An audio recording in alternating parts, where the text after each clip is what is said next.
We've got a lot of big NASCAR news stories that we need to discuss here today on the YouTube channel. Let's go ahead and just jump straight into it. What's going on, guys?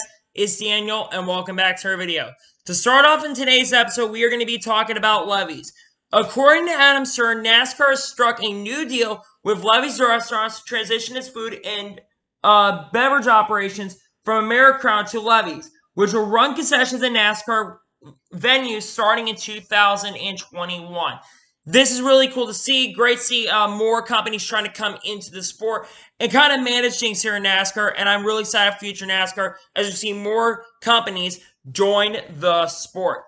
Up next, we are going to be talking about TikTok today, as Ryan Vargas will run the final 6 races for JDM Motorsports with TikTok sponsorship.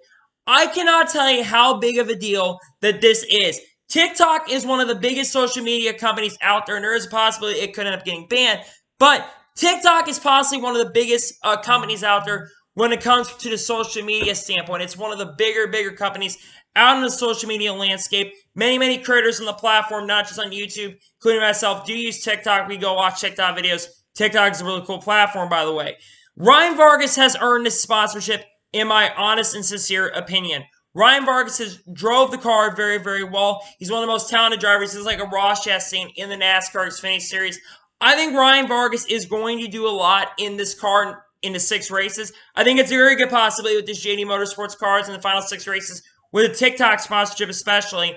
I think he is going to do very well driving in the 6 car full-time, well, not full-time, on a part-time basis for the rest of the year. And I'm really excited to see what Ryan Vargas is going to do in these final 6 races. I think Ryan Vargas will do a very excellent job driving this car for JD Motorsports. Like I said, I think there's a couple top 10s for sure in those 6 races that he's run. But I'm just happy to see more and more sponsorship in the sport as well. You look at sponsors like TikTok coming to sport. You got Michael Jordan joining the sport, DoorDash, Columbia joining the sport over the last couple months. We've had some sponsorships come in, and while there are some sponsorship not going to be sponsored, like Menards is going to be scaling back, and companies like Geico aren't going to be really sponsoring cars or any sports at all next year, except NASCAR, that they will be sponsoring NASCAR. Geico will be. It's great to see other sponsorships will be coming into the sport next year, and I cannot wait for the future of NASCAR as more sponsorships continue to rise and come into the sport. And by the way, Ryan Vargas' paint scheme looks freaking sick, by the way. On to the next story, we are going to be talking about Carson Hocevar, as he will be running full-time for Nice Motorsports in the 2021 season. I think this is really exciting for Carson Hocevar. I'm just hoping to pray that he doesn't get the Ty Majeski treatment and he gets kicked out halfway through the year because he doesn't pull Ross Chastain to pretty much dominate, which isn't a big problem, by the way, but I'm just saying that Ty Majeski got completely screwed this year actually. But Carson Hocevar, I think, is a very young and a very talented driver. I think he has a lot of potential to go out there and perform in the NASCAR Truck Series next year. Do I think his win is completely in the cards for him? It's very possible, but again, there are so many competitive trucks in the NASCAR Indoor, Outdoor, and RV Truck Series that it's really tough to tell if Carson Hocevar is going to go out there and win. There are, like I said, there's a lot of drivers currently in NASCAR Indoor, Outdoor Truck Series, which will be the Camping World Truck Series, by the way, that are going to be sincerely and really competitive. And I'm expecting there to be a lot of great things that are going to happen for Carson Hocevar next year because, like I said, I think Carson Hocevar is a very talented driver. He's done really well in the late models. He's also done really well when he's driven for Nice Motorsports. He had a really impressive run in the Truck Series very recently at Bristol International Speedway. And I'm really excited to see what Carson Hocevar is going to do next year in this. I think it's probably end up being driving the 40 car, probably drive the 45 car full time. The question is if Trevor Bayne going to come back next year and drive for his team. I really don't know, but I'm really excited to see what Carson Hocevar is going to do, as he will get a full-time stint next year, and I'm really excited to see what he is going to do here in 2021. And we're also going to have the questions, what's going to happen with the Truck Series field next year? We're starting to see some drivers filling up for all 6 Xfinity Series, but also for the Truck Series. I might make a video on that in the future talking about what the Trucks field and Xfinity field is going to look like here very soon.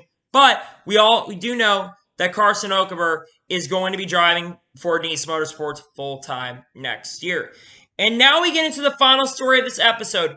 Hendrick Motorsports was hit with a major penalty recently for exceeding the wind tunnel testing time by a couple minutes. they receive an L2 penalty, and they will lose 10 hours of wind tunnel time in the 2021 season. They were supposed to get 80 hours. Every team's supposed to get 80 hours of wind tunnel testing time, but they will lose 10 hours of wind tunnel testing time, frankly, because of the fact they exceeded it.